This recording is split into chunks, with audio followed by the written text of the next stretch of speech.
Rose Namajunas and Natalia Silva. That's an interesting one. Why they didn't just give Natalia Silva the title fight? Maybe she just didn't want to wait. But Alexa Grasso falls out of the fight with Rose, so Natalia Silva steps in. I'm gonna assume that Natalia wins that fight and she gets the next title shot. So in the meantime, I think Maycee Barber versus Erin Blanchfield makes sense. You know what I mean? So yeah, that's what I see next for that. Nazim Sadikov versus Fares Siam. Fares Siam is fucking good, man. We know he lost to Terrance McKinney, but outside of that, I think he's like what 6-7 in the UFC. He's won like 6 fights in a row, I think. He's won like 6 fights in a row now. I mean, now it's time for top 15 competition.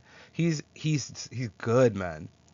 This man hits Nazim Sadikov with a double elbow KO, a swiping elbow, where he cracks him, drops him with the elbow, and then cracks him with another elbow to finish him. Nasty work. We saw what he did to Matt Favola.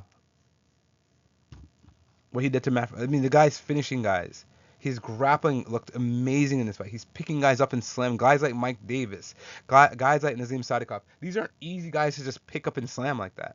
And he's doing that against these, high level competition outside the top 15. He's ready for top 15, man. He's ready for top 15. He really is. Fares Siam, I think, is going to be a problem for a while. I think he's going to be a problem for a while. He's ready for top 15, and I think he's going to be dangerous in that division. He's rangy. He kept the fight at range. He was using the leg kicks, the teeps. He was using that long jab. He is dangerous, man. I'm going to be watching Fares Siam in the lightweight division. I can see him being problems for a lot of guys. I can see him going on a little bit of a run here, man. I really can. Not the most vocal guy, not the most boisterous guy. So maybe that's what it is. Where if you're not putting yourself out there vocally, that they're not noticing him. But he's winning like in amazing fashion. Like, I mean, he had a dominant performance versus Mike Davis. Dominates not Nazim Sadikov. I mean, he's looking very, very good in his last couple fights. He's on a long win streak, and we know. Listen, he's going to be a problem to me, in my opinion. Marvin Vettori versus Bruno Ferreira. Bruno Ferreira is fucking looking fat as fuck in this fight. He missed weight by 3 pounds. I don't like that shit, man.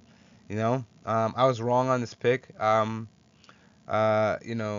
Vettori really. The fight starts, and exactly what I said would happen. I thought Bruno Ferreira would have to overextend to get to Marvin Vettori, and he did. Well, he was just landing the better shots, the harder shots. Marvin Vettori had that 1-2 that was landing. Not gonna lie, but it wasn't landing enough. Bruno Ferreira just was landing the harder shots. Bruno Ferreira, I think, even took Marvin Vettori down. Bruno Ferreira looked way bigger than Marvin Vettori in there. It was crazy, man. I thought he looked like he was dying on the scale, so I thought he was gonna lose, but. Yeah, Bruno Ferreira gets a good unanimous decision win. Marvin Vettori's lost like 5 in a like. What are we doing? This guy's lost like 5 in a row now. I thought that his chin was gonna help, get him the win here. It just didn't. I don't know what's next for Marvin Vettori, but good win for Bruno Ferreira. He missed weight though, so you gotta punish him for that. I don't think you give him anything special in his next fight. Give him a hard fight to show that he has to earn that back, man. When guys miss weight, I think you should give them dangerous fighters in their next fight. Okay, you want to miss weight? Here's a really dangerous guy that's I know he knocked out RoboCop, so maybe like a Joe Pyfer. Give him Joe Pyfer or some shit like that. My mustache is getting in my nose. It's annoying me. Yeah, so I think that's what you do with Bruno Ferreira, because I don't like that he keeps missing weight. Or I don't know about keep, but I think this is like the second time he's missed weight. I don't like that shit. This fight had a lot of stakes on it. Obviously, Marvin Vettori's career is on the line here, and you miss weight. I don't like that. You didn't need to punish him. Give him a hard fight in his next fight. Edson Barbosa versus Jalen Turner. Jalen Turner just, they fed Edson Barbosa to Jalen Turner. Oh, Edson just retired, man. Hopefully this is you seeing that you need to retire. He just didn't look the same. He wasn't able to get off any offense. Jalen Turner was just styling on him the entire fight. Jalen Turner looked composed, calm, picked his shots, and just beat the fucking shit out of Edson Barbosa the entire fight. Finishes him, drops him, finishes him badly in the first round. Great comeback for Jalen Turner. Maybe he went off and just needed a break. We've seen him fumble finishes like this before in the past. He did not fumble this one. Great win for Jalen Turner. Let's get him right back in the mix. I'll make a video on what to do next for these guys, but I think we get him right back into the mix, and get him a good fight here.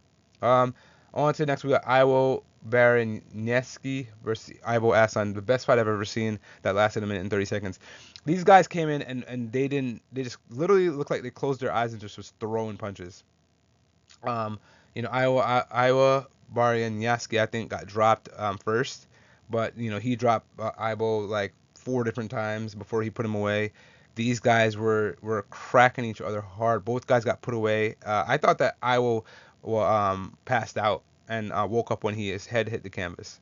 Ibo rocked him that hard.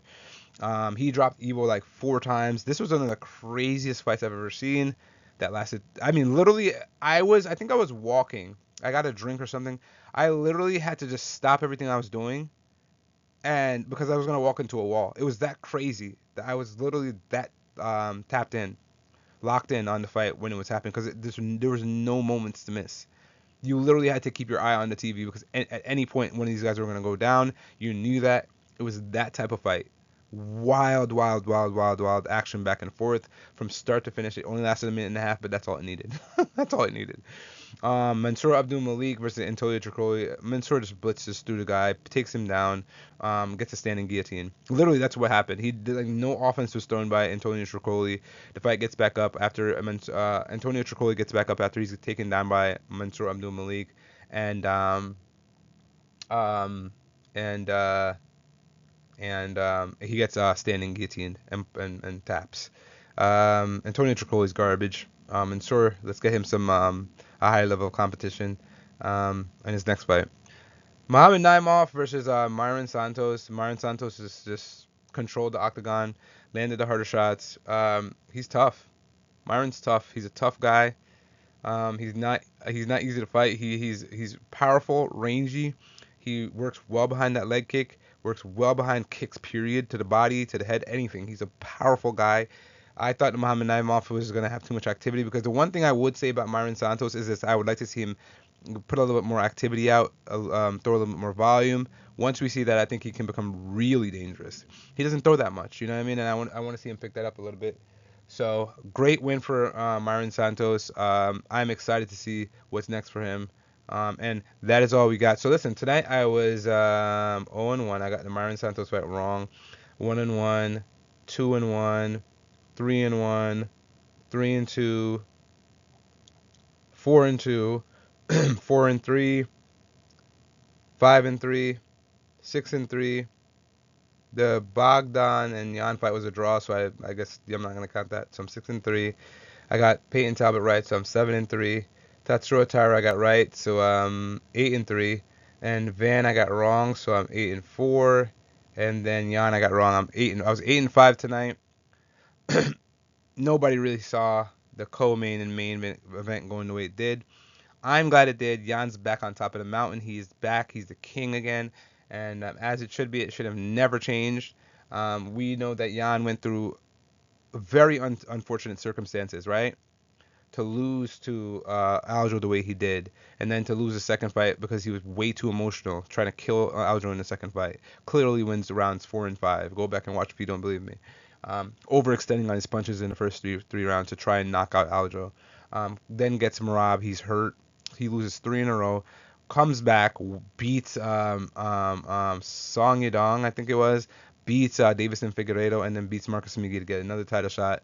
And here Yan is again fucking back at the mountain.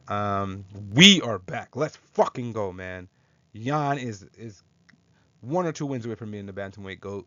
He has 8 insane wins in the division, 5 goated wins, at least 3 super wins. It's your boy. Like, comment, share, subscribe, bell icon. Until next time.